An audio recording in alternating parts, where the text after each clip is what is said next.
दंभाहंकार संयुक्ता अनेक प्रमाणों से मन बुद्धि चित्त के समान ही अहंकार भी आत्मा से भिन्न तत्वांतर है। दंभाहंकार संयुक्ता से भी अहंकार तत्वांतर का ही वाचक है। शुद्ध आत्मा का वाचक अहंकार है। यह किसी भी प्रमाण से सिद्ध नहीं होता। वह अहंकार व्यंजक चैतन्य से युक्त उपलब्ध होता है। यही उसकी चिद अचिद ग्रंथि रूपता है। मनोबुद्धिरहंकार चित्तम कारणमांतरम संशयो निश्चयो गर्भ स्मरणम विषयाई में। इस वचन के संबंध में कहा गया कि मन बुद्धि चित्त अहंकार ये चार प्रकार के अंतःकरण हैं। संशय निश्चय गर्भ और स्मरण इनके विषय।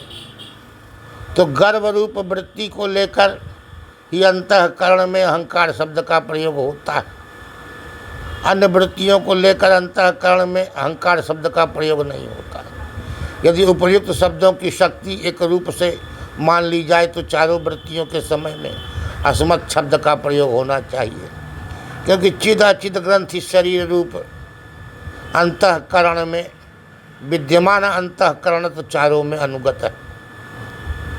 अतः गर्भ व्यतिरिक्त वृत्तियों में भी चिद अचिद ग्रंथि विशेष मानकर अहंकार शब्द का प्रयोग क्यों नहीं होता। अतः चिद अचिद ग्रंथि अहंकार का अर्थ नहीं है। यह भी ठीक नहीं, क्योंकि जैसे चित्त का विषय स्मरण, बुद्धि का कार्य अध्यवसाय, फिर भी स्मरणादि न रहने पर भी चित्तादि रहते हैं, उनका विलोप नहीं हो सकता। उसी तरह गर्भ के न रहने पर भी अहंकार का लोप नहीं होता। यह भी भेद विवक्षा से ही है। कहीं केवल मन शब्द से ही और कहीं केवल अहंकार शब्द से ही अंतःकरण मात्र का ग्रहण हो जाता है। अतः सुप्ति में काम संकल्प श्रद्धा ह्री भी सबको मन में ही कहा गया। सब मन एतत् सर्वम मने उच्यते। इस दृष्टि से अंतःकरण मात्र में अहंकार शब्द का प्रयोग होता ही है। जहाँ भेद विवक्षा है वहाँ भिन्न भिन्न शब्दों का भी प्रयोग होता है। कहा जाता है जैसे मैं स्थूल हूँ, ऐसा कहने पर देहादि अनात्मा में होने वाला आत्माभिमान प्रतीत होता है, परंतु स्थूल अहंकार है, ऐसा कहने से उपर्युक्त अभिमान प्रतीत नहीं होता। इससे सिद्ध होता है कि अहंकार शब्द का अर्थ दूसरा तथा अस्मत् शब्द से निष्पन्न अहम का अर्थ दूसरा। यह सब कथन भी निहितार। पहले तो उपर्युक्त दोष अहमर्थ को आत्मा मानने वालों के ही मत में आता है। अद्वैतवादी जैसे मैं स्थूल हूँ इसी प्रतीति में आत्मा अनात्मा का मिश्रण मानते हैं, वैसे ही मैं करता हूँ, भोगता हूँ, ज्ञाता हूँ इस प्रतीति में भी अन्योन्याध्यास रूप मिश्रण मानते हैं। अहंकार स्थूल है, ऐसी प्रतीति उसी के मत से होनी चाहिए जो अहंकार को आत्मा मानता है। प्रतिवादी अहंकार को ही आत्मा कहने का हट करता है। अद्वैती अहंकार को अनात्मा ही कहता है। दो प्रकार का अहंकार सिद्ध कर एक को आत्मा एक को अनात्मा कहने से भी उक्त दोष का बाण नहीं होता है। अहम शब्द सदा एक रूप से रहता है। अस्मत् शब्द से बनने वाले अहम, माम, मम आदि अनेक रूप होते हैं। यह सही है, उसमें विवाद भी नहीं।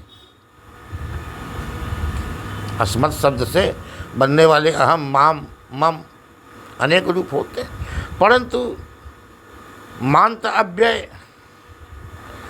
अव्यय गर्भ का और अस्मत् शब्द आत्मा का वाचक है। इस विषय में कोई प्रमाण नहीं है।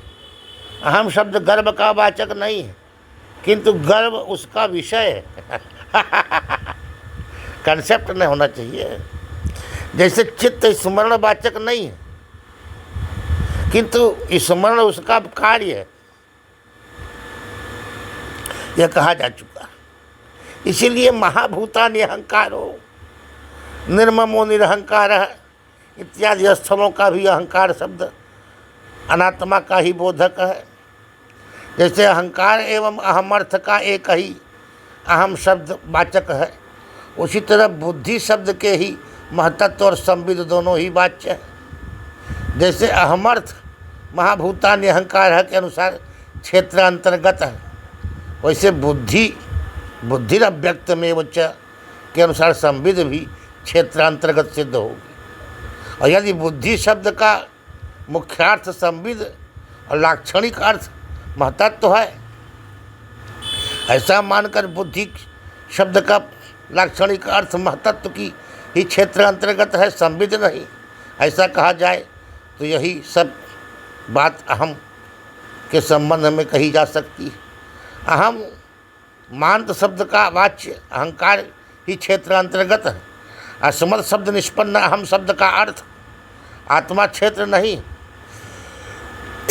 परंतु यह कल्पना भी अशुद्ध ही है। बुद्धि शब्द का सर्वत्र महतत्व ही अर्थ है, अतः वही क्षेत्र है। हाँ, संविद एवं ज्ञान शब्द बुद्धि वृत्ति एवं नित्य ज्ञान रूप ब्रह्म के बोधक है। वस्तुतः बुद्धि शब्द का मुख्यार्थ महतत्व और वह क्षेत्र ही है। बोधेन इद्धा इति बुद्धि, बोधेन बोध के द्वारा बुद्धि में दीप्तिता आती है, प्रकाशता आती है। बुद्धि स्वप्रकाश नहीं है। बोधेन इद्धा इति बुद्धि,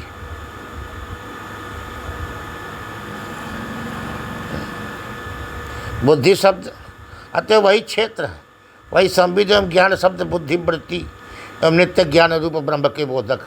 वस्तुतः बुद्धि शब्द का मुख्यार्थ महतत्व है और वही क्षेत्र है, किंतु वही लक्षणा से बुद्धि शब्द का नित्य ज्ञान भी अर्थ हो सकता है। इसी तरह अहम शब्द का मुख्यार्थ अनात्मा या क्षेत्र ही है।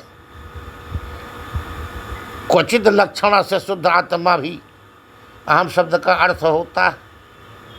कहा जाता है अहंकार अहम बुद्धि का वाचक। वह ची प्रत्यय शून्य क्रिय धातु से बनता है। वह ची प्रत्यय शून्य क्रि धातु से बनता है।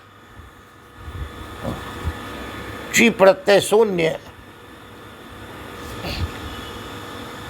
क्रिय धातु से बनता है। अहम शब्द बुद्धि का वाचक, क्योंकि वह ची प्रत्यय शून्य क्रिय धातु से बनता। अहम क्रिया अर्थात अहम ऐसा समझना इस अहंकार शब्द का अर्थ है।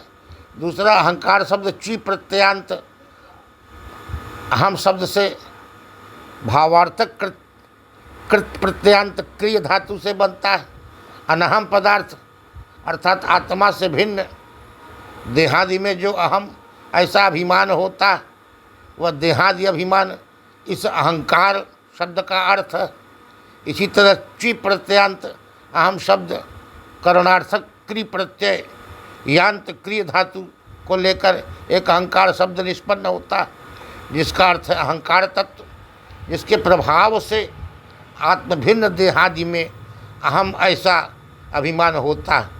वह उपयुक्त अभिमान का साधन होने से अहंकार कहा जाता है। यही अहंकार शरीर का उपादान कारण होने से उपयुक्त गीता के श्लोक में क्षेत्रांतर्गत कहा गया है। भावार्थ प्रत्यय अहंकार